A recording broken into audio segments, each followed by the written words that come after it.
Well,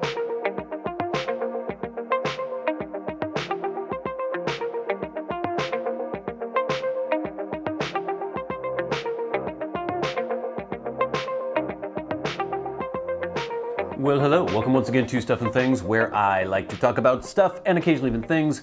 I'm your good friend Bradley, and today, a little bit of a different kind of video. Recently we've been showing a few instruments. I showed you my Rickenbacker guitar, I talked a little bit about my Martin acoustic guitar, and some of you have expressed interest in seeing what other guitars I own. The only other one I have is this right here. It is, as you may be able to guess, a Telecaster. This is an American Professional Telecaster, the American Professional line. They started making these in, I think, 2017, and this one is in fact from 2017. Sorry, I'm staring at the screen instead of at you. This is basically the replacement for the American Standard line. So all the different grades of Fenders that they make, there is the there's the Squire line, which isn't Fender, I guess, so it doesn't really matter, but those are made in Asia, and then they have the Fender line that's made in Mexico, in Baja, and then for their American-made line, they have the Performer series. So the Player series, Fender Player series is made in Mexico, Fender Performer is made in the US, then they have the Professional series, then they have the Ultra. So Ultra is basically replacing the Elite.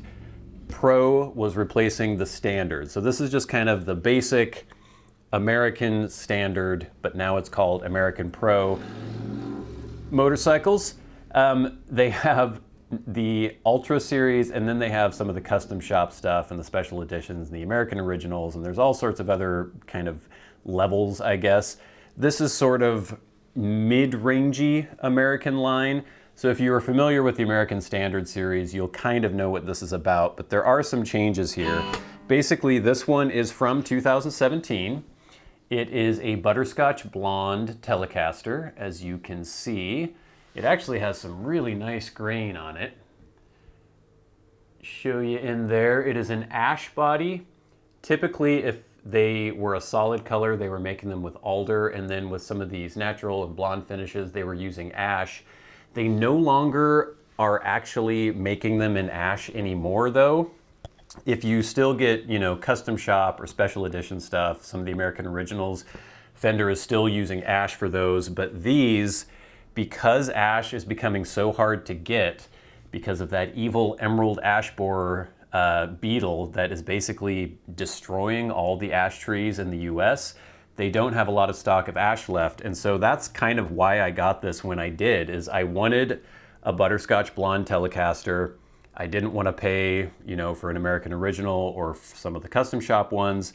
And I knew that I wouldn't be able to get one for much longer. So that's kind of it. This might be the last of sort of the standard American Telecasters in ash, or Stratocasters, or anything for that matter. This is a three-piece body. The grain is really nicely matched, though. You might be able to see, I'm sure you can see, where the grain kind of mashes together. There's basically one central piece here and then two pieces for the wings. You can see it a little more easily if you look at the heel of the guitar.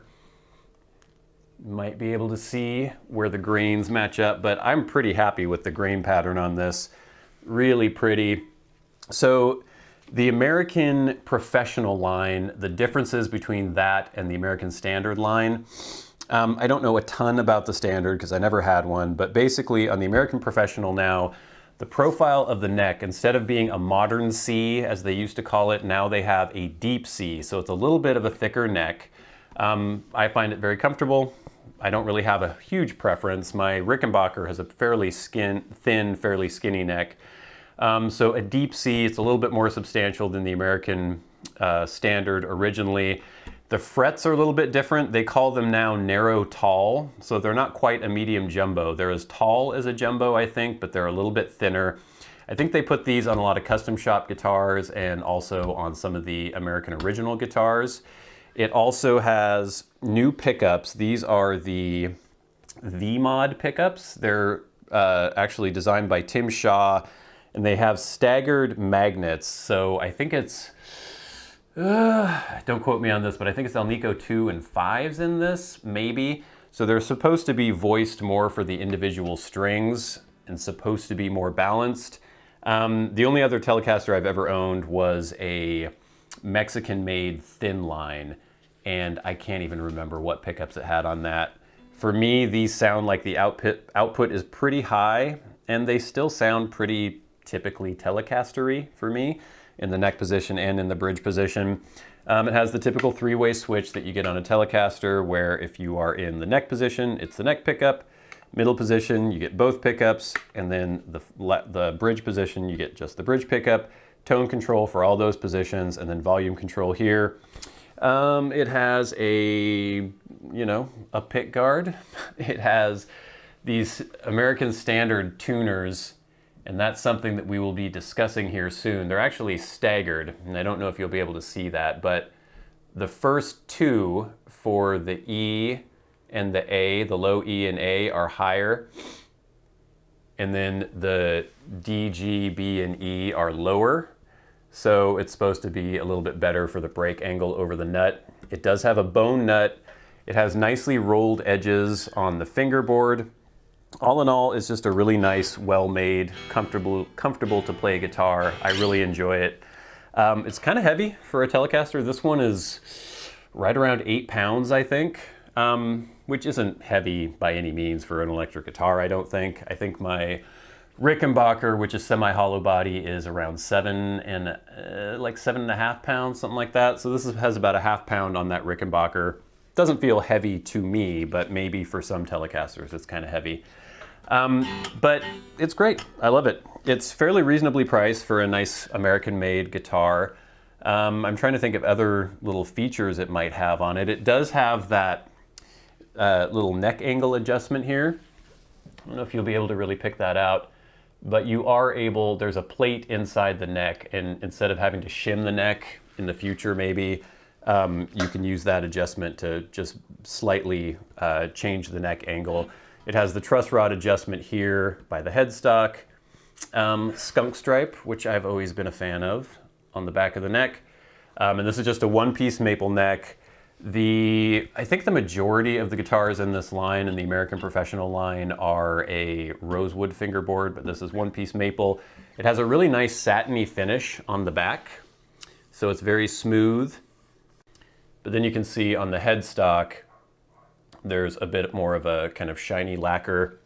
This isn't a nitrocellulose finish or anything, it's just a poly, I guess, finish. But yeah, I think it's a great guitar. Oh, one difference is it does have the three brass saddles, but they're compensated now, so intonation is a little bit more easy on this.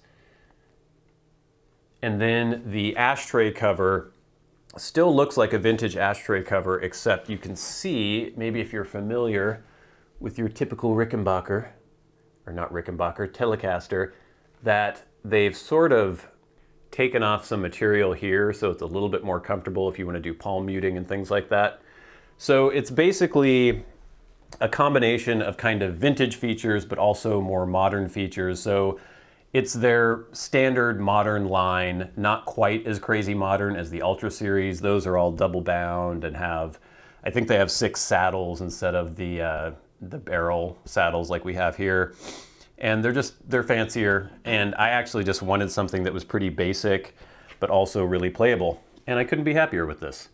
Except for one thing, the tuners. They're fine, they work fine, but I have always been a huge fan of the split post vintage style tuners that have the hole in them, so you can put the string end in the hole. And so I actually picked up a set of these. These are Fender ClassicGear tuners. If I pop one of these out, let me put the guitar aside here. These tuners that are on the guitar now, you don't actually screw into the back of the headstock. And they just have 2 alignment pins, and then they have these bushings and bolts on the front. And so if I wanted to put vintage style tuners on this previously, I would have had to have gotten like the Goto tuners, some of the other vintage style where you actually have to drill into the headstock. But now Fender has these. They're the ClassicGear tuners. They have the 2 alignment pins. They are a direct fit replacement for the tuners that are on this now, but they have the nice split shaft with the hole, and they have the kind of more lower profile, what would you call those? Butterbean machine or tuning knobs on here. And they also have an 18:1 gear ratio, which I really like. So what I was gonna do, I thought might be fun, is to swap these babies out for these. So let's get to that. All right, gang, so this should be pretty simple. I'm using a giant pair of socks to prop my guitar neck up right now, but I'm just going to loosen all the strings, and then we shall chop them, pull them out, yank these tuners, and pop the new ones on. I think it's a 10mm socket, which I need to find still somewhere, hopefully. And we'll speed most of this up because I'm sure you've seen all this before, but I will probably show you the actual restringing process with the vintage tuners and kind of why I like the vintage tuners so much, or the vintage style. All right, gang, I've taken the strings off and I've already pre-loosened all of these nuts here, so it's very simple. You just unscrew, the machine head pops out, you grab the nut and bushing, and there you go. Quite simple, and you can see these have just those 2 alignment pins on the back. I'll show you the back of the headstock here in a sec, once I get the rest of these out. And then it will be a very simple process to just pop these new tuners in. When I first got this guitar, I was looking for alternatives to the, just kind of American standard tuners. They're fine, like I said, and I have no problem with tuning stability or anything with this. I just really like the look and the feel of the vintage style tuners. So it was really cool to discover these ClassicGear ones. Like I said, I think they come standard on the American Performer series, which is kind of their base model American-made Telecasters and Strats and all that stuff. So if we look at the back of the headstock here, I've already got my strings strung through the body. You can see these alignment holes here, and the new, let's see, which one does this go? This way. The new ones just pop into those alignment holes, and then you just put the bushing and nut in there, and you're good to go. So we're gonna do that now, and then when we come back, I will have tightened all these babies up. This will literally take like 10 minutes, I think. Let's just go here, one by one. I can get them out of the box. I guess I could keep my old tuners in this as well. I love the look of these too. I really like that kind of stamped housing. And I really like, if you compare them to the original ones, they have the Fender logo on there, which is a little loud. And then I just like the actual tuning knob a lot better on these newer ones, or on these vintage ones, I guess. Look at that. Now that looks like a Telecaster. All right, I'm gonna flip it over and I'm gonna try to put all these bushings on. Let's see if I can even get these out.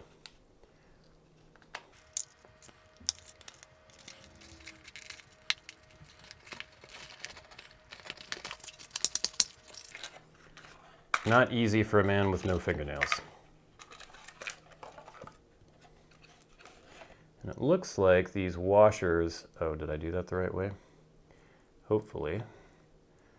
They're not, there's kind of a little bit of a, is that gonna focus on there? There is one way to put these on, so you want it that way. I'll have to check the first one I did to make sure I did it right.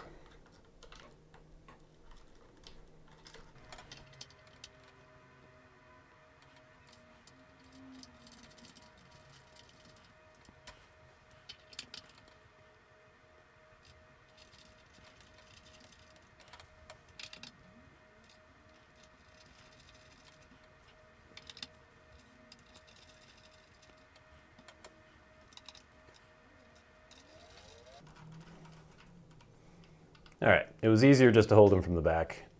I'm gonna just hand tighten them all. They're already on there pretty firm. And now all I have to do is just tighten them up and we will be ready to restring. All right, those are all solidly in place and I think they look great.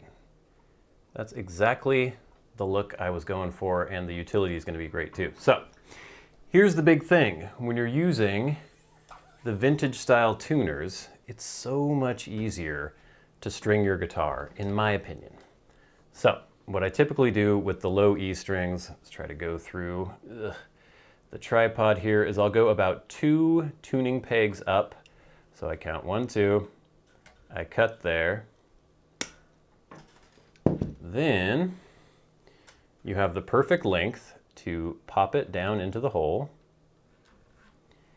And then, since you have to make sure you're doing this the right way now, since you're going to be pulling back like this, you give it a turn and a bend. And then that's just going to lock it in so nicely. I think these are the best design. I don't know why they changed. I'm not sure if it just had to do with their distributors or their suppliers, like who they were able to get to make these, but I think this is just the best method. I love it. And there you go. You get a couple winds around. You do the same with the next string. Go about 2 up, give it a cut.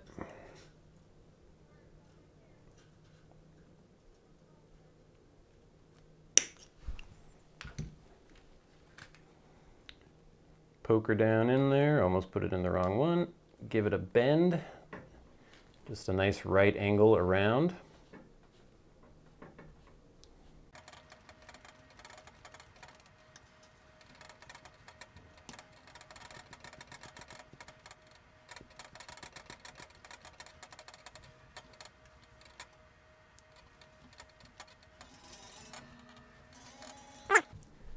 And again, you get about 2 winds around the post, which is what you want. When you start getting into the unwound strings or to the plain strings, you might want a little bit more. I'm going to give a little bit more to this one, even though it is still a wound string.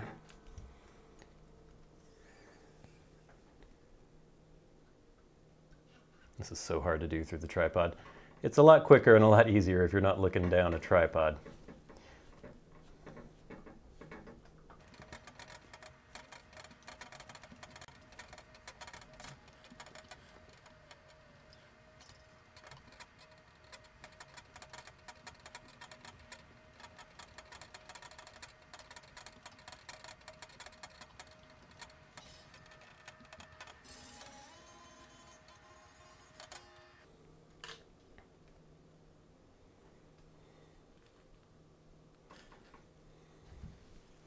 And then for the G string, like I said, we go a little bit further out.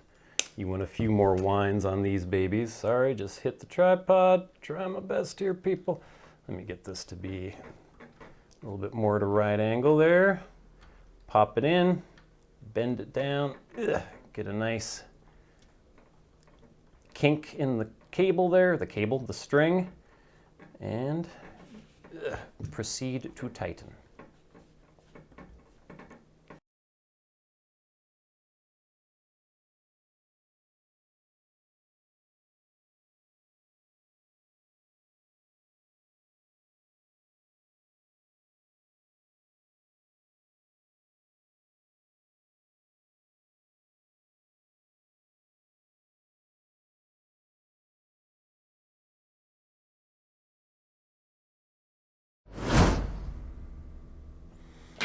All right, gang, gave them a little stretch, tried to play them in a little bit, but they're still need to settle down a little bit. But look at that.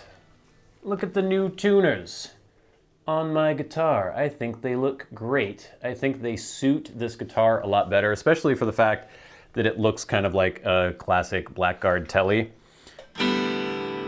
Nice shiny new strings, very bright. These are D'Addario 10 to 46 is what I typically have on a Telecaster.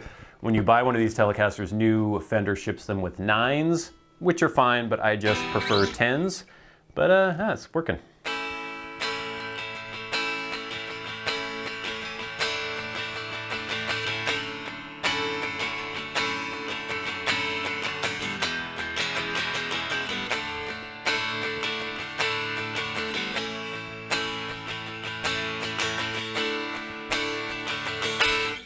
Yeah.